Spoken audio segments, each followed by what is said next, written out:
초대교회 교부 터툴리아는 이렇게 얘기했습니다. 교회라는 나무는 세 가지 액체를 먹고 자랍니다. 수고의 땀, 기도의 눈물, 순교의 피를 먹고 자랍니다. 오늘 말씀 보니까 야손이 바울과 실라를 그 집에 데리고 모셨다는 겁니다. 단 3주 만에 예수를 믿을 뿐 아니라 바울과 실라를 가지고 데리고 함께 예배하면서 말씀에 대해서 집중 훈련을 받았다는 것입니다. 다시 말하면 이 데살로니가 교회 그 지역 가운데 가정교회가 시작된 것입니다. 키펄슨, 주님이 예비해 놓으신 키펄슨을 딱 만나서 그에게 비전을 제시하고 말씀을 멘토링하고 시간관리, 재정관리, 또 모든 인생관을 신겨놓고 말씀에 바이블 멘토링을 한다면 그 사람은 믿음으로 쑥쑥쑥 자라나게 되는 것이죠. 그리고 그 사람과 함께 뛰는 거예요. 따라합시다. 교회 개척. 크게 합니다. 교회 개척. 3주면 충분합니다. 아멘입니까? 일어나십시다.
우리가 보게 될 내용은 16절부터 마지막 34절까지 말씀인데요. 그리스의 수도인 아테네에서 복음을 증거하는 모습을 보게 될 것입니다. 아테네는 종교의 중심지, 철학의 중심지, 예술의 중심지입니다.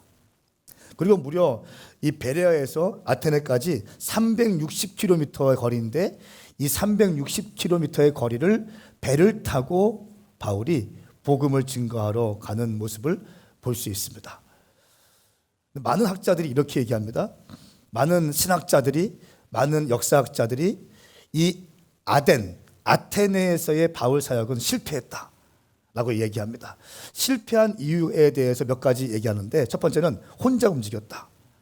바울 사역의 특징 세 가지는 팀으로 움직였고 회당 중심의 사역을 했었고 성경 중심과 또 교회 개척 사역이었는데 이번에 아테네에 갈 때는 바울 혼자 움직였거든요. 디모데와 실라가 베레아 지역에 남아 있었습니다. 그런데 이 아테네에 도착하니까 우상이 가득한 것을 보고 격분하여서 견딜 수 없어서 이글이글거리는 마음으로 막 혼자 복음을 증거하기 시작합니다. 그 결과 참담하게 실패했다. 나중에 보시겠지만 한 명의 남자, 한 명의 여자, 몇몇 사람들만 예수 믿게 되었다. 뭐 이렇게 끝나버려요. 그리스의 수도인 아테네에 가서 복음을 증거했는데 많은 열매가 없는 것을 보고 많은 학자들이 바울의 아테네 사역은 실패했다라고 이야기를 합니다. 그러나 저는 오늘 그 말씀에 동의하지 않습니다. 바울은 실패하지 않았습니다.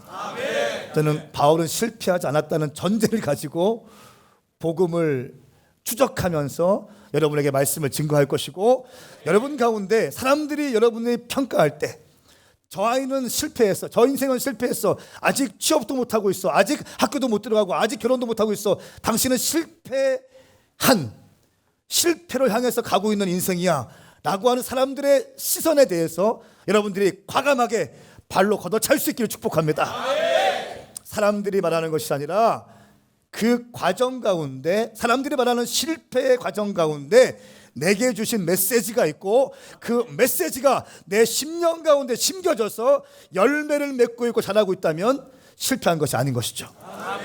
오늘 아테네 사역, 많은 사람들이 실패했다고 얘기하는데 실패하지 않은 증거들을 여러분들에게 제시하겠습니다. 기대가 되십니까? 기대가 되십니까?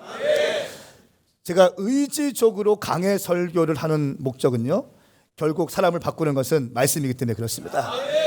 모든 부흥의 시작도 말씀이고 하나님의 역사의 시작도 말씀이기 때문에 내가 말씀이 나를 따라오는 것이 아니라 제가 말씀을 따라가는 거예요. 1부, 2부, 3부 이 모든 한남대 주일 설교 본문과 제목이 다 똑같아요. 할렐루야. 주일날만큼은 한 모든 식구들이 같은 메시지와 같은 영적인 흐름을 보아야 하기 때문에 그렇습니다. 우리 먼저 16절부터 21절까지의 말씀을 함께 읽겠습니다. 제가 먼저 16절 말씀 읽겠습니다. 이 말씀은 살아계신 하나님 말씀입니다.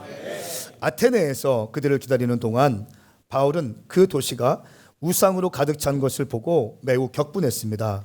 그래서 그는 회당에서는 유대 사람들과 하나님을 경외하는 그리스 사람들과 또 시장에 나가서 날마다 우연히 만나는 사람들과 토론했습니다. 에피쿠로스 철학자들과 스토아 철학자들도 바울과 변론을 했습니다. 그 가운데 몇 사람이 물었습니다. 이 말쟁이가 무슨 말을 하려는 것인가? 또 다른 사람들은 그가 외국의 다른 신들을 전하는 사람인가 보다라고 했습니다. 그들이 이렇게 말한 것은 바울이 예수와 그 부활에 대한 복음을 전하고 있었기 때문입니다. 그때 그들은 바울을 붙들어 아레오바고 광장으로 데려가 말했습니다. 당신이 소개하고 있는 이 새로운 가르침에 대해 우리가 알 수 있겠습니까? 당신이 우리 귀에 생소한 것들을 전하니 우리가 그 뜻을 좀 알고 싶습니다. 모든 아테네 사람들과 거기 사는 외국 사람들은 보다 새로운 것을 말하거나 듣는 일에 시간을 쏟던 사람들이었습니다. 아멘. 베레아 지역에서 아테네로 온 바울은 좀 호텔을 잡고 쉬거나 아니면 사역을 구상하거나 또 디모데와 실라 팀이 오기까지 기다렸으면 참 좋았을 뻔했는데 바울 성격상 그러지 못한 것 같아요. 뛰쳐나갑니다. 나가서 도시를 투어하면서 도시의 밤거리를 보고 구석구석을 밟기 시작하면서 우상으로 가득 찬 것을 보고 매우 격분합니다. 이 격분하다, 헬라어로 파룩시노라고 하는데요. 이 파룩시노는 일시적인 분노가 아니라 그 분노가 치밀로 올라서 일정하게 유지된 상태를 말합니다. 그러니까 아테네 지역을 다니면서 바울은 구석구석 타운을 다닐 때마다 분노로 가득했다는 거예요. 우상 숭배가 많이, 어떤 학자들은 이렇게 얘기합니다.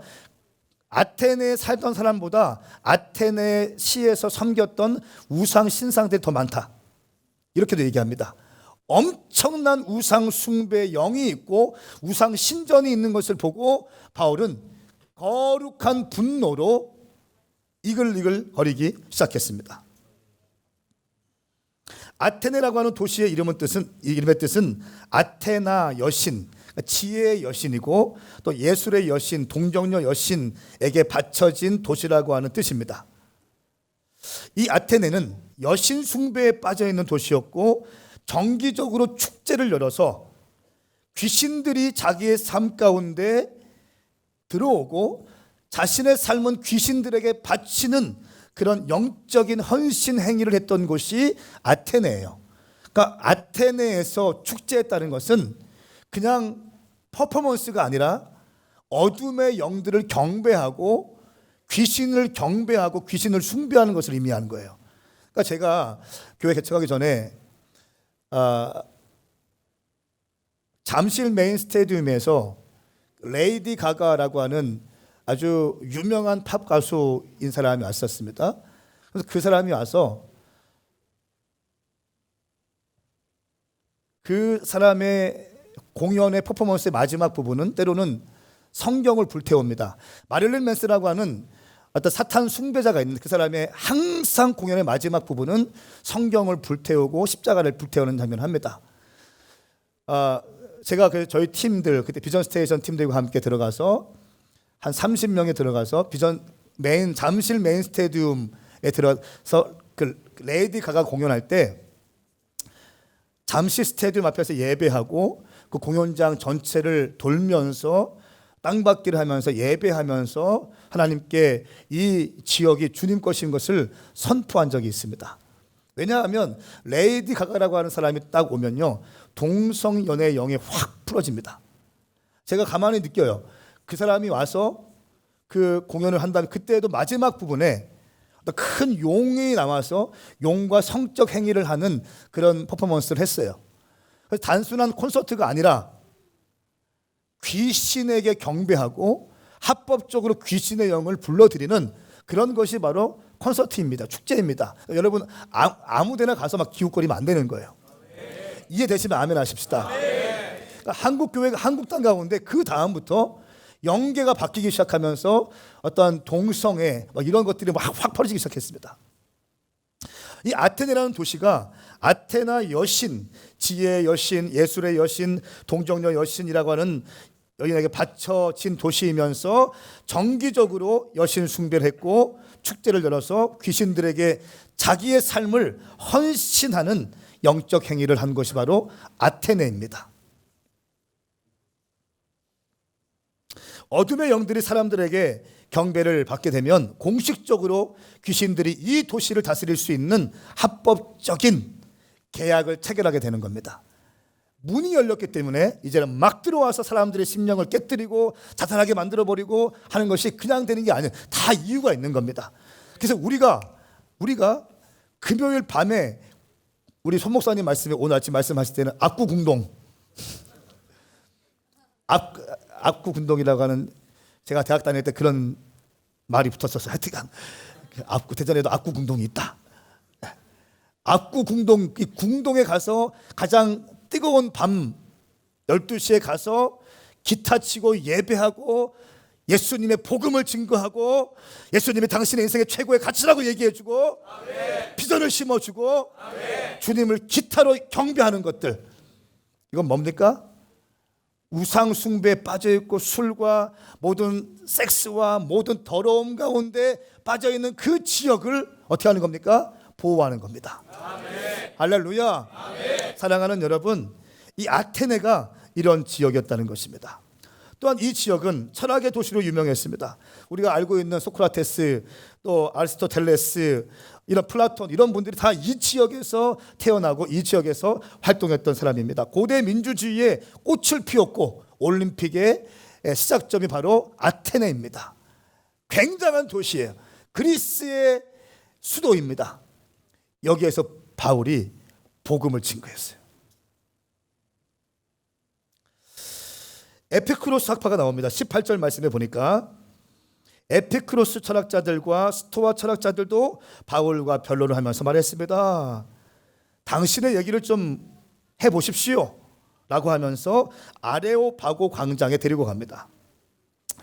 이 아레오바고 광장이라는 것은 당시에 많은 철학자들, 많은 사람들이 와서 논쟁하며 철학을 얘기하고 종교를 얘기하고 새로운 학문들을 받아들이는 곳이 바로 이 아레오바고였습니다. 지역이었습니다.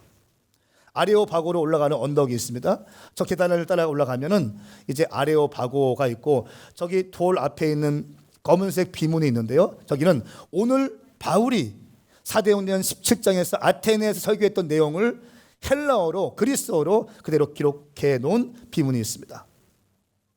그리고 이 계단을 따라서 올라가게 되면 아레오바고 광장이 보이는데, 이 아레오바고 광장에서 아테네 지역을 바라보는 그 사진의 모습을 우리는 지금 보고 계십니다. 역사와 철학과 종교의 문제를 토론했던 곳이 바로 아레오파고입니다.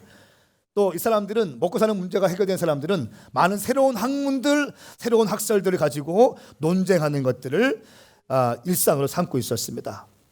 그리고 새로운 종교나 철학이 유입되는 것을 통제하고 필터링하는 것도 이 아레오파고에서 하는 중요한 역할이었습니다. 일종의 감독 기관처럼 일을 했습니다. 오늘 우리 말씀에 등장하고 있는 에피쿠로스 학파라고 하는 사람들은 쾌락주의자들입니다. 고통이 없는 마음의 평안을 추구하는 사람들입니다. 현실주의자들로 내세는 상관할 거 없고 현실의 행복이 제일 중요하다. 내세 없다. 이 땅에서 살 때 마음껏 쾌락하고 내 욕망이 이끄는 대로 사는 것이 행복이고 쾌락 좋은 것이다. 이것이 진리이다 라고 믿었던 학파입니다. 또한 스토아 학파는 반대입니다. 금욕주의자들입니다. 이들은 스토아라고 하는 이름은 기둥이 쫙 세워져 있고 긴 복도가 있는데 그것을 스토아라고 했습니다. 그런데 이 스토아 학파의 제논이 이 스토아라고 하는 기둥이 있고 긴 복도가 되어진 곳에서 강의를 했다고 해서 스토아 학파라고 하는 이름이 붙여져 있습니다. 이들은 금욕주의자들입니다. 모든 것을 육체의 쾌락은 허무한 것이고 또 극기의 자세로 모든 정욕을 억제하고 감각적인 쾌락을 멀리 해야 진정한 행복을 찾을 수 있다고 믿는 사람들이었습니다. 금욕주의자들. 진리를 발견하기 위해서는 육신을 죽이고 영을 추구해야 한다고 믿는 극단적인 어떤 영지주의자와들과 관계가 있는 그런 사람들이었습니다. 놀라운 것은 서로 상반된 사람들, 학자들이 바울을 초청했습니다. 그러면서 아레오파고에 가서 우리에게 당신이 말하고 있는 것도 말 좀 해주십시오 라고 하면서 바울의 강연을 초청합니다. 그리고 22절부터 31절까지 말씀은 아레오파고에서 바울이 설교했던 내용이 등장합니다. 그 내용은 또 많은 학자들이 얘기합니다. 너무 사변적으로 설교했다. 너무 인간적으로 설교했다. 제가 그 얘기를 듣고 말씀을 가만히 연구해 봤어요. 그런데 아니에요. 아마 인터넷 검색해 보시면 바울의 아레오파고 설교는 실패한 설교다 이런 검색이 많이 나올 겁니다. 제가 볼 때는 아니에요. 왜냐하면 철학자들에게 철학적으로 말씀을 증거했고 예수 그리스도의 복음이 빠진 것이 아니라 예수의 십자가와 부활을 언급했어요. 당신 그렇게 살지 범신론을 정면으로 반박하면서 쾌락주의를 깨뜨리면서 논리적으로 접근했고 그리고 알 수 없는 신에게 경배하지 말고 이 땅을 창조하실 주님께 경배해라. 그리고 회개해야 된다. 하나님은 한 사람을 세우셨는데 그 사람이 바로 예수 그리스도이시다. 그분은 죽은 자들 가운데서 3일 만에 부활하신 분이다 라고 복음적인 설교를 했어요. 그 설교의 내용을 한번 보시겠습니다. 22절부터 우리 31절까지 말씀인데요. 교독하십시다. 제가 먼저 22절 말씀 읽습니다. 그러자 바울이 아레오파고 광장 가운데 서서 말했습니다. 아테나 시민들이여, 내가 보니 여러분은 여러모로 종교적인 사람들입니다. 내가 두루 다니면서 여러분이 무엇을 섬기는지 자세히 살펴보다가 알지 못하는 신에게라고 생긴 제단도 보게 됐습니다. 이제 여러분이 알지도 못하고 예배해온 그 신을 내가 여러분에게 전하고자 합니다. 그 신은 온 세상과 그 안에 모든 것을 창조하신 하나님이십니다. 하나님께서는 하늘과 땅의 주인이시며 사람이 손으로 지은 신전들 안에 살지 않으십니다. 하나님께서는 뭔가 부족해서 인간의 손으로 섬김을 받으실 분이 아닙니다. 하나님께서는 바로 모든 사람에게 생명과 호흡과 다른 모든 것을 주시는 분이시기 때문입니다. 하나님께서는 단 한 사람으로부터 모든 민족들을 만들어 온 땅 위에 살게 하셨고 각 나라의 연대를 미리 정하시고 그들의 국경도 정해 주셨습니다. 이렇게 하신 것은 사람들이 하나님을 찾기를 바라시기 때문입니다. 사람들이 하나님을 더듬어 찾기만 하면 만날 수 있습니다. 사실 하나님께서는 우리 각 사람과 그리 멀리 떨어져 계시지 않습니다. 왜냐하면 하나님 안에서 우리가 살고 움직이고 존재하기 때문입니다. 여러분의 시인 가운데 어떤 사람들이 말했듯이 우리가 하나님의 자녀입니다. 그러니 우리가 하나님의 자녀인 이상 하나님을 사람의 생각이나 기술로 금이나 은이나 돌에 새겨 만든 형상 따위로 생각해서는 안 됩니다. 알지 못했던 시대에는 하나님께서 그대로 내버려 두셨지만 이제는 어디서나 모든 사람에게 회개하라고 명령하십니다. 하나님께서는 자신이 세운 한 사람을 통해 세상을 공의로 심판할 날을 정하셨기 때문입니다. 하나님께서는 그를 죽은 사람들 가운데서 살리심으로 모든 사람에게 이 날에 대한 증거를 보이셨습니다. 아멘. 아멘. 아멘. 짧은 바울의 설교문입니다. 이 설교문은 5가지의 내용이 들어가 있습니다. 첫 번째, 범신론에 대해서 반박합니다. 범신론은 이 땅의 모든 자연들이 곧 신이다. 신이 자연 가운데 임했다. 라고 하는 그런 믿음입니다. 그런 사조입니다. 바울이 얘기합니다. 아닙니다. 그렇지 않습니다. 여러분이 무엇이든지 모든 온 세상과 그 안의 모든 것은 창조하신 하나님이십니다. 23절 말씀 보니까 당신이 알지 못하는 신에게 라고 새긴 대단도 보게 되었습니다. 이제 여러분이 알지 못하고 예배해온 그 신을 내가 여러분에게 전하고자 합니다. 단을 쌓아놓고 예배하고 나무에게 예배하고 해에게 예배하고 달에게 예배하고 이런 모든 것들 잘못된 것입니다. 알지 못하고 예배하는 것 잘못된 것입니다. 당신이 예배해야 될 분은 내가 지금부터 소개해야 될 분입니다. 할렐루야 라고 하면서 24절 말씀에는 창조주 하나님을 선포합니다. 그 신은 온 세상과 그 안에 모든 것을 창조하신 하나님이십니다. 하나님께서는 하늘과 땅의 주인이시며 사람이 손으로 지으신 신전들 안에 살지 않으십니다. 이 땅을 창조하신 분이 하나님이십니다. 나무도 아니고 돌도 아니고 해도 아니고 하나님이십니다. 그 하나님은 이 땅을 통치하신 하나님이십니다. 창조주일 뿐 아니라 이 땅을 통치하시는 하나님이십니다. 이 땅의 주관자 되시는 분이십니다. 25절 26절 말씀. 하나님께서는 뭔가 부족해서 인간의 손으로 섬김을 받는 분이 아니십니다. 하나님께서는 바로 모든 사람들에게 생명과 호흡과 다른 모든 것을 주시는 분이시기 때문입니다. 한 사람으로부터 모든 민족을 만들어 온 땅 위에 살게 하셨고 각 나라의 연대를 미리 정하시고 그들의 국경도 정해 주셨습니다. 다 하나님이 하신 것입니다. 하나님이 이 땅을 통치하십니다. 이 땅은 그냥 생겨난 것이 아니라 누군가 창조하셨기 때문에 창조되었습니다. 자연도 바다도 하늘도 땅도 다 하나님이 창조하셨습니다. 창조하고 그냥 두는 것이 아니라 창조하신 주님께서 이 땅을 통치하시고 주관하십니다. 세 번째 설계 포인트는 그러니까 우상 숭배를 멈추고 회개하십시오. 28절부터 30절까지 말씀입니다. 29절 그러니 우리가 하나님 자녀인 이상 하나님을 사람의 생각이나 기술로 금이나 은이나 돌에 새겨 만든 형상 따위로 생각해서는 안 됩니다. 알지 못했던 시대에는 하나님께서 그대로 내버려 두셨지만 이제는 어디서나 모든 사람에게 회개하라고 명령하십니다. 아멘. 할렐루야. 아멘. 바울이 설교를 기가 막히게 하는 거예요. 창조부터 통치부터 회개까지 그리고 마지막에는 예수 그리스도 복음을 증거합니다. 31절 하나님께서는 자신을 세운 한 사람을 통해서 세상을 공의로 심판할 날을 정하셨기 때문입니다. 하나님께서는 그를 죽은 사람들 가운데 살리심으로 모든 사람에게 일어날 이 날에 대한 증거를 보이셨습니다. 하나님께 나아가는 길은 유일한 길은 예수님을 믿는 것입니다. 그분은 죽지 않으신 분이십니다. 죽었다가 3일 만에 부활하신 분이십니다. 그분만이 유일한 하나님께로 나아갈 길입니다. 다원주의 없습니다. 다른 길 없습니다. 오직 예수입니다. 공자도 아니고 석가도 아니고 오직 예수님만 믿어야 하나님 나라에 갈 수 있습니다. 예수만 믿으면 갈 수 있는 것입니다. 복음 전하는 거예요. 복음을 힘있게 증거했습니다.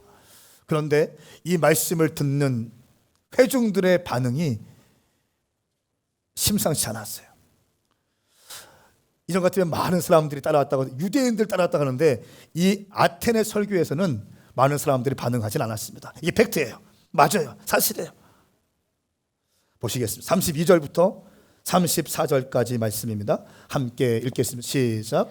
죽은 사람들이 다시 살아난다는 말에 어떤 사람들은 비웃었지만 또 다른 사람들은 우리가 이 이야기에 대해 다시 듣고 싶소라고 말했습니다. 그러자 바울은 그들로부터 나왔습니다. 그때 몇 사람들은 바울을 따르며 믿게 됐습니다. 그 가운데는 디오누시오라는 아레오바고 시의 의원과 다말이라는 여인과 그 외 몇 사람이 더 있었습니다. 아멘. 그리고 끝. 18장에 넘어가면 2일 후에 바울은 아테네를 떠나고 고린도로 갔습니다. 이 대도시 수도에 가서 복음을 증거하는데 눈에 보이는 열매가 없는 거예요. 사람들이 설교를 듣고 조롱합니다. 죽은 사람이 살아났다는 말 듣고 조롱합니다.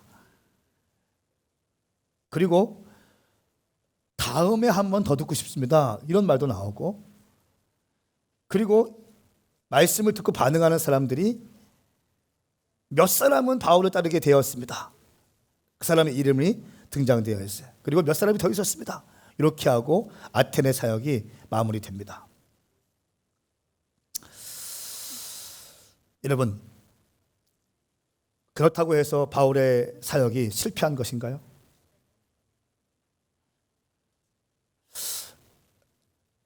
말씀을 연구하면서 이런 마음이 들어서 바울이 안타까웠던 거, 바울이 디모데와 실라를 좀 기다렸으면 좋겠다. 왜냐하면 영적 전쟁은 혼자 할 수 있는 게 아닙니다. 아무리 슈퍼 사역자가 있다고 할지라도 영적 전쟁은 혼자 하는 게 아니에요. 영적 전쟁은 팀으로 하는 겁니다. 그러니까 연합이 중요한 이유는 한 팀이 되기 때문에 그런 거예요. 어제 금요일 저희가 서울에 가서 예배하고 왔습니다. 12시 금요 기도회 끝나고 12시에 45인승을 타고 서울의 서초 그 강남의 한복판에 가서 함께 예배하고 왔어요. 8시까지 12시간 연속으로 저 형제 교회들이 함께 다 모여서 예배하는 그런 시간이었어요. 예배했는데 너무 좋더라고요. 강남 땅 가운데서 그 우상 숭배와 그 엄청난 음란과 만몬에 붙들려 향방 없이 살고 있는 수많은 사람들이 있는데 거기서 예배를 했어요. 함께 예배했어요. 한 교회가 예배한 게 아니라 열 몇 개의 교회가 함께 예배했고 우리 예배팀도 함께 예배 인도하고. 이거 왜 합니까? 영적 전쟁을 하기 위한 거예요. 단순한 게더링이 아닌, 단순한 모임이 아니에요. 성경 말씀 이렇게 기록하고 있죠. 두세 사람이 모인 곳에 내가 너와 함께 하겠다. 혼자 가면 안 되는 거예요. 근데 바울은 급한 마음이 격노했어요. 격분했어요. 그래서 혼자 막 뛰기 시작했어요. 사랑하는 여러분, 저는 선포하고 축복합니다. 당신이 어떤 일을 할 때에 반드시 누구와 함께 하길 축복합니다. 교회 개척도 함께 해야 되는 거예요. 함께. 영적 전쟁도 함께 하는 거죠. 인생도 혼자 살면 외롭습니다. 인생이 별거 없어요. 난 내 혼자 살 거예요. 그런 사람 있으면 손 들어보세요. 다 소용없어요. 다 소용없더라고요. 부모도 필요 없고 교회도 필요 없고 다 필요 없어요. 결국 인생 내 혼자 사는 거예요. 인생 내 혼자 사는 거예요. 마귀가 주는 속임수예요. 혼자 가면 먹히기 딱 좋아요. 그런 생각을 주는 이유가 뭔지 아십니까? 철저하게 혼자 있게 해서 어둠의 영들이 먹기 좋게 만들기 위해서. 신앙생활도 마찬가지입니다. 혼자 하면 안 됩니다.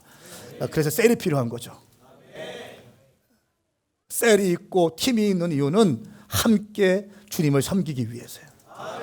교회를 정하는 이유가 뭡니까? 교회가 중요한 이유가 뭡니까? 함께 가라는 거예요. 함께 예배하고 함께 기도하고 함께 섬기고 함께 문제가 있으면 함께 그 문제를 가지고 기도하라는 것입니다. 그럴 때 돌파가 될 수 있기 때문에. 근데 바울은 실패라고 보긴 그래요. 실수였어요. 혼자 뛰었습니다. 또한 회당 중심의 사역을 했는데 이 지역에 회당을 안 갔어요. 회당이 없거나 안 갔거나. 그렇죠? 급한 나머지 도시마다 다니면서 막 쑤시기 시작했어요. 그리고 이 아테네 지역에서는요, 보통 새로운 지역에 들어갈 때 바울이 이적과 기적이 일어났어요. 가만히 생각해 보십시오. 1차 전도 여행은 대부분 터키 지역이고 2차 전도 여행 지역은 대부분 이 그리스 지역에서 2차 전도가 진행되어지는데 거의 팀으로 갔고 회당으로 갔어요. 근데 아테네는 혼자 들어갔고 회당에 들어가지 않고 그랬어요. 또 한 가지 중요한 사실은 이 아테네가 아직까지 복음을 받아들일 수 있는 준비가 안 된 것은 분명해요. 그러니까 옥토밭이 아닌 거예요. 이미 우상 숭배와 여신 숭배로 어둠의 영들이 그 아테네를 가득 장악하고 있었습니다.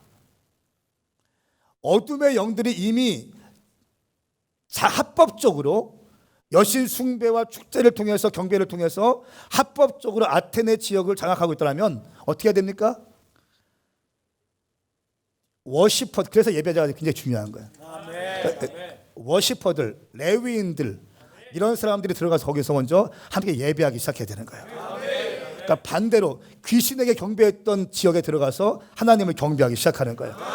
이 땅이 주님 거라고 얘기하기 시작하는 거예요. 이 지역이 주님이 창조하시고 통치하시는 곳이라고 선포하기 시작하는 것입니다.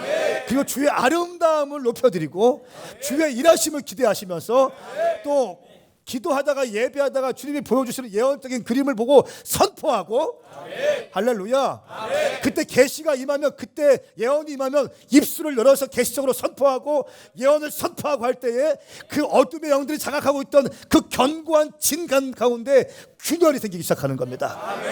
그냥 빵빵 치는 겁니다. 그냥 문 닫혀 있으면 어떻게 됩니까? 그냥 안 열리잖아요. 자물쇠로 잠겨 있으면 안 열리잖아요. 그럼 어떻게 해야 됩니까? 큰 나무나 이런 거 가지고 어떻게 해야 돼요? 문을 그냥 쿵쿵 치기 시작하는 거예요. 할렐루야. 그럴 때 강력한 나무나 이런 것들로 팡팡 밀기 시작했을 때 닫힌 문들이 열리기 시작하는 거예요. 문이 열리면 공기가 바뀌기 시작하는 거예요. 문이 열리면 공기가 바뀌기 시작하는 거예요. 근데 문을 열기 위해서는 혼자 가면 안 되는 겁니다. 문을 열기 위해서는 함께 와야 되는 거예요. 그래서 신방이 중요한 겁니다. 그래서 주의 종들의 방문이 중요한 겁니다. 할렐루야. 우리 사역자들은 그냥 가서 위로하는 사역이 아니라 믿음의 말씀을 선포하셔야 됩니다. 예언적인 말씀을 선포해 주셔야 됩니다. 우리 사역자들의 신방 가운데 그런 권위가 있게 축복합니다. 할렐루야. 이 영적인 연계를 모르면 설명할 수 없는 거예요. 연계를 모르면 이해할 수 없는 거예요. 이미 어둠의 영들이 꽉 장악하고 있었어요. 그때는 어떻게 됐어요? 예배했어요. 우리가 전주 땅에 들어가는 이유, 여러분 다음 주에 우리가 전주 금성교회 집회를 저희 팀이 다 들어가는데 한 40명 들어가지 않습니까? 40명 딱 들어가요. 거기 전주에 왜 갑니까? 송 목사님 말씀하셨어요. 금요일 날 80개 교회를 목요일 아침부터 다 돌았는데, 그것도 2층 상가 지하교회 이런 교회가 아니라 독립적인 건물이 있는 교회들 중심으로 80개 교회를 돌았다는 거예요. 80개를 돌았는데 70개 교회가 다 문이 닫혀 있더래요. 아니 월요일도 아니고 업무 시간에 건물이 있는 교회들인데 뭡니까? 교회들이 힘을 잃어가고 있는 거예요. 이제 교회가요, 한국 교회가 이제 어떤 뭐 음부의 권세를 깨뜨리고 돌파하고 지역을 장악하고 캠퍼스를 찾아오고 이렇게 할 수 있는 힘이 있고 영역이 있고 영적 근력이 있는 교회들이 많지 않습니다. 생존하기 급급해. 작은 교회들은 생존하기 급급하고 큰 교회들은 현상 유지하기 급급해. 교회인들 떠나갈까 봐 아무 말도 못해. 작은 교회들은 그냥 생존하는 생존. 그냥. 큰 교회들은 모인 사람들 유지하기 급급해요. 어떠한 영적인 새로운 차원의 일을 시도하고 하나님 영광을 돌파하고 영적 전쟁을 치르고 이런 거 못해. 이게 안타까워진 거죠. 전주에 가는 이유가 뭡니까? 전주 땅 가운데 하나님을 높여드리고 주님을 경배하기 위해서, 특별히 젊은이들을 격려하기 위해서, 청년들을 깨우기 위해서. 할렐루야. 우리가 전주 전북대학교 앞에 교회를 세운 이유가 뭡니까? 전북대가요, 이 궁동이, 충남대 궁동이 있다면 전주에는 전북대가 있고 바로 교회 세워졌고 공간 바로 옆에 가장 많은 젊은이들이 왔다 갔다 하는 곳이죠.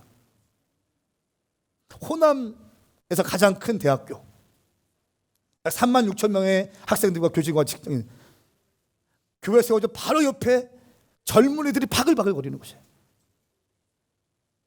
거기 가는 이유 왜 합니까? 거기에서 예수님만이 길인 것을 선포하기 위해서. 할렐루야. 수없이 방황하는 젊은이들, 수없이 방황하는 젊은이들, 향방 없이 살아가는 젊은이들, 그들에게 예수 그리스도의 복음을 심기 위해서.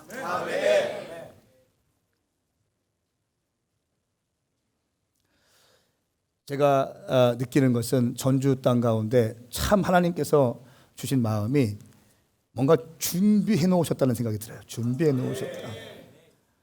어떤 분은 커튼을 해주겠다. 계약한 다음에 식사를 우리 전주에 계신 분들이랑 했는데 걱정하지 마시라고. 교회 개척되면 함께 할 사람들이 있다고. 이미 준비되고 있고 이미 사모하고 있다고. 글쎄 그분 가운데 어떤 분은 의자를 이미 의자나 테이블 이런 거 다 준비하고 있다고. 칼날은 우리가 정해야 되는데 여러 가지가 있다고. 바닥 공사해 줄 형제도 전문 업자도 준비하고 있고. 가장 중요한 장소, 젊은이들 가장 많이 왔다 하는 그 장소에 그 건물이 딱 비어 있는 거예요. 얼마나 감사한지 모르겠어요. 사랑하는 여러분, 준비된 영혼들이 또 있을 것입니다. 할렐루야. 아테네는 옥토밭이 아니었습니다. 복음을 받을 준비가 도시적으로 아직 안 되어 있습니다. 개인 전도도 마찬가지입니다. 아직 준비가 안 되어 있는 사람이 있습니다. 우리는 준비가 된 사람을 찾는 것이 전도입니다. 준비된 사람에게, 그 사람 POP죠. 평화의 사람이죠. 그 사람에게 복음 증거할 때 준비된 영혼들은 마음이 열리고 주님께 돌아온다는 것입니다. 교회 개척도 마찬가지입니다. 만약에 바울, 디모데와 실라가 왔었더라면 여기 아직 준비 안 된 것 같습니다. 다른 지역으로 가실까요? 이렇게 제안할 것 같아요.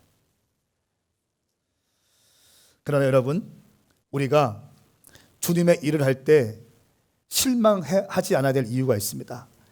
갈라디아 6장 9절 말씀에 선한 일을 하다가 낙심하지 맙시다. 포기하지 않으면 때가 이르면 거두게 될 것입니다. 이렇게 말씀하고 있어요. 때가 이르면 거두게 된다. 여러분 인생 가운데 지금 내 인생 왜 그래? 나는 아직 취업도 못했고 아직 대학원도 못 갔고 아직 결혼도 못했고 돈도 없고 나는 사업도 잘 안 되고 뭐 그런 사람이 있습니까? 나는 실패한 인생인가 보다. 내가 이렇게 30대가 지나가면 어떡하지? 40대 지나면 어떡하지? 그런 사람이 있습니까? 아니요. 당신 인생 실패하지 않았습니다. 당신이 이 자리에 와 있고 오늘 하나님을 예배하고 있다면 당신은 실패한 거 아닙니다. 아멘 합시다. 사람들이 뭐라고 해도 당신은 실패하지 않았어요. 왜? 주일날 교회 와서 예배하고 있으니까. 하나님을 경배하고 있으니까. 하나님을 경배하고 있고 노래하고 있고 주의 아름다움을 경배하고 있고 세상 사람들이 주는 인식들, 편견들, 잣대들 다 집어치우십시오. 하나님 말씀 앞에 서 있으십시오. 바울이 실패하지 않은 이유를 제가 되겠습니다. 34절 말씀이에요. 그때 몇 사람들은 바울을 따르며 믿게 되었습니다. 그 가운데 디오누시오라는 아레오바고 시회의원과 다말이라고 하는 여인, 그리고 그 외에 몇 사람이 더 있었습니다. 여러분, 디오누시오가 누군지 아세요? 아테네의 시의원이었는데 이 사람이 이때 바울의 설교를 통해서 예수를 영접하게 되고, 놀라지 마세요, 아테네의 최초의 목회자가 돼요. 최초의 목회자가 되고 고린도 지역의 감독관이 됩니다. 아테네 지역에 목회하는 목회자뿐 아니라 고린도 지역까지 영향력을 미치는 고린도 지역의 감독관이 되는 사람이 바로 이 디오누시오가 됩니다. 또 한 명의 여인의 이름이 등장하죠. 다말이라고 하는 여인. 이 여인의 이름이 등장하는 걸로 봐서 굉장히 유력한 여인이었거나 아니면 이 여인이 예수 믿고 많은 주님의 일을 감당했을 거예요. 그리고 이름이 기록되지 않는 몇 사람이 더 있대. 몇 사람. 많은 사람이 아닙니다. 몇 사람입니다. 그러나 저는 제가 믿기로는 이 아테네 지역에도 이 몇 사람들에 의해서 교회가 개척되었을 거라고 봐요. 예수를 믿은 다음에 그냥 둔 것이 아니라 바울을 따라다녔대요. 바울과 함께 시간을 보냈대요. 바울은 무슨 얘기했을까요? 황성원 목사는 무슨 얘기합니까? 인생 별거 있냐? 주님께 시간 20대 가기 전에 그냥 다 드려라. 천년과 다음에 살려야 된다. 제 이 얘기 하는 거 아닙니까? 저는 이 얘기 맨날 해요. 한 수만 번을 했을 거야.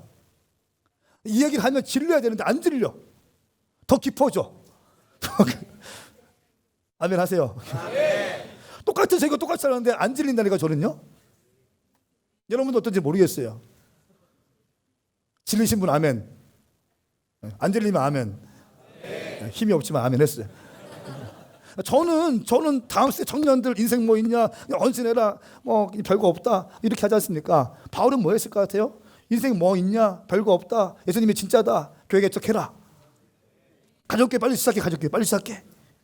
찔렀을 거예요, 푸시했을 거예요. 이글이글거리는 사람들 뽑아서 어떻게 했을 겁니까? 교회 개척 얘기했을 거예요. 이 형제 자매 디오누시오 다마리가 있었습니다. 아테네 지역의 최초의 목회자, 고린도 지역을 감독하는 감독관이 되었어요. 여러분, 이 사역이 실패라고 누가 말할 수 있습니까? 실패하지 않았습니다. 할렐루야. 한 가지 예화를 들고 말씀을 마치겠습니다. 맥린 바이블 처치에 론 솔로몬이라고 하는 목사님이 계십니다. 그 목사님은 과거에 전통적인 유대인에서 집에서 태어났습니다. 철저한 유대 율법 아래서 성장했습니다. 그런데 젊은 시절에 마약에 빠져 있어요. 지금 너무 좋은 모습 발전했죠. 저런 머리를 하고 마약을 하면서 또 음란하게 살면서 폭력을 휘둘리면서 살던 한 사람이었습니다. 근데 지금 그가 어느 길을 가다가 노방 전도자가 준 전도지를 들고 받고 그 전도지를 보고 읽고 성령께서 이 론 바이블 청년에게 다가오셔서 예수님을 영접하게 되었습니다. 그리고 신학을 공부하게 되고 교회를 개척했어요. 교회를 개척했는데 지금은 10,000명이 넘는 교회를 목회하고 있습니다. 이 맥린 바이블 처치가 10,000명이 넘는 교회로 미국에서 성장하고 있는 아주 전통도 있고 능력도 있고 균형 잡힌 교회로 잘 성장하고 있었습니다. 여러분 보십시오. 근데 이 론 솔로몬에게 전도지를 주었던 노방 거리 전도자가 수년 동안 거리에 전도했는데 열매가 없었대요. 수년 동안 했는데 열매가 없었대. 그래서 이제 포기하겠다. 이제 포기하고 이제 그만하자. 이거 지금 열매도 없는 전도지 값만 인쇄 값만 해도 엄청 들고 돈 주는 것도 아니고 포기하자 라고 하는 생각을 들었던 것이 한두 번이 아니었대요. 그런데 그때마다 주님께서 내가 너를 통해서 일을 할 것이다. 내가 너를 통해서 일할 것이다. 라고 하는 성령의 음성을 들었다는 거예요. 그러니까 주님의 일할 때 성령의 음성을 듣는 건 굉장히 중요합니다. 그냥 마구잡이로 일하는 게 아니라 성령님의 음성을 듣는 것이 굉장히 중요한데 포기하고 싶을 때마다 내가 너를 통하여 일하리라. 내가 너를 통해 일하리라. 이 말씀을 들었다는 겁니다. 그리고 포기하지 않고 전도지를 또 그날도 주었는데 그때 마약 중독자였던 론 솔로몬이라는 청년이 전도지를 받고 회심하게 되고 아주 능력 있는 주의 사역자로 쓰임 받고 있습니다. 그리고 이 론 솔로몬을 통해서 수많은 젊은이들과 수많은 사람들이 예수님께 돌아오고 있습니다. 여러분, 이 노방 전도지를 전해준 무명의 사람 실패한 인생입니까? 그렇지 않죠. 이 무명의 사람이 없었더라면 론 솔로몬이 없었을 것입니다. 할렐루야. 아멘. 사랑하는 여러분, 당신의 인생 가운데 아직 내가 원하는 열매를 못 단다 할지라도, 내가 기대하고 있는 열매를 못 단다 할지라도 좌절하거나 실망하지 마십시오. 우리 주님이 당신을 통해서 일하실 것입니다. 아멘. 실망하지 않는 것이 능력인 것입니다. 아멘. 실망하지 마십시오. 우리 교회에 자주 오셨던 지용훈 목사님, 뉴욕의 거리 전도자, 이분이 매일마다 전도하고 매일마다 예배합니다. 매일마다 길거리 찬양합니다. 이분이 이런 마음으로 전도한다는 거예요. 나는 지금도 나에게 복음을 들은 이들의 얼굴을 천국에서 만날 것이라 라고 하는 확신을 가지고 전도한대요. 내가 준 전도지, 내가 선포한 그 메시지를 통해서 들은 사람들이 천국에서 나와 함께 만날 것을 기대하는 마음으로 전도한다는 겁니다. 그리고 이렇게 늘 얘기하는데, 헤어질 때 나는 천국에서 당신을 만나게 될 것입니다. 나는 천국에서 당신을 보게 될 것입니다. 우리 천국에서 만납시다. 이런 말을 하고 헤어진다고 합니다. 사랑하는 여러분, 특별히 실패했다고 느끼는 사람들, 내 삶에 열매가 없다라고 느끼는 사람들, 내 삶은 이렇게 늙어가는구나 라고 느끼는 사람 있습니까? 내 인생 헛수고했다라고 느끼는 사람 있습니까? 당신이 지금 이 자리에 와 있고 주의 말씀을 듣고 있고 말씀에 순종한다면 우리 주님은 당신을 통해서 일하고 계십니다. 아멘. 주님이 일하고 계십니다. 아멘. 함께 일어나십시다.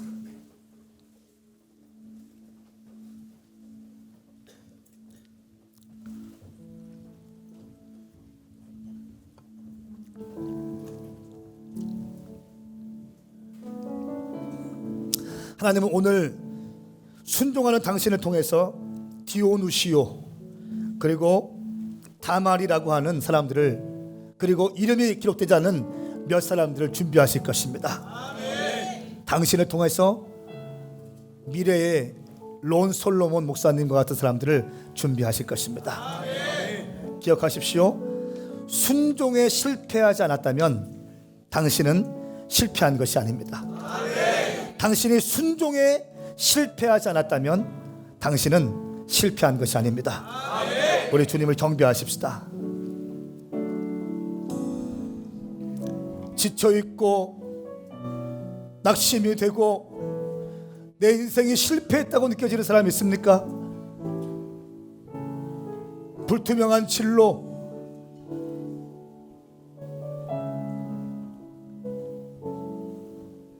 취업도 되지 않고 오랜 시간들을 주님께 경배하면서 시간을 보내며 전도하며 시간을 보낸 사람들이 있습니까? 취업의 문제, 결혼의 문제, 관계의 문제에서 깨어진 마음을 안고 있는 분이 있습니까? 사람들의 시선과 말에 내 심령이 깨어지고 상처받고 이 자리에 오신 분이 있습니까? 많은 사람들이 바울의 아테네 사역은 실패했다라고 얘기합니다. 그러나 성령님은 그렇게 말씀하고 있지 않습니다. 바울의 사역을 통해서 예비된 영혼들이 있었으며 최초의 목회자가 일어나게 되었고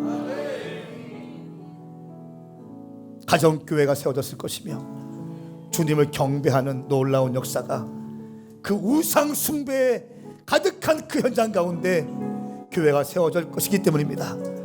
사랑하는 여러분, 당신의 인생 가운데 지치고 낙심되고 사람들의 말에 의해서 내 인생이 실패한 것 아닌가, 내 인생이 이렇게 흘러가는 거 아닌가 라고 하면서 조마조마하고 자신감을 잃어가고 지쳐있는 사람이 있습니까? 당신은 실패하지 않았습니다. 아멘. 당신이 순종에 실패하지 않는다면 당신은 실패한 것이 아닙니다. 당신이 예배에 실패하지 않는다면 결코 실패한 것이 아닙니다. 당신의 영적 생활에 실패하지 않는다면 당신은 결코 실패한 것이 아닙니다. 거룩하신 성령님, 오늘 말씀을 들은 모든 주의 백성들 가운데 새 힘을 부어 주시옵소서. 감사하며 예수님의 이름으로 축복하고 기도하옵나이다. 아멘. 할렐루야. 이렇게 인도하신 주님께 영광의 박수 올려드리십시다. 주님을 찬양합니다.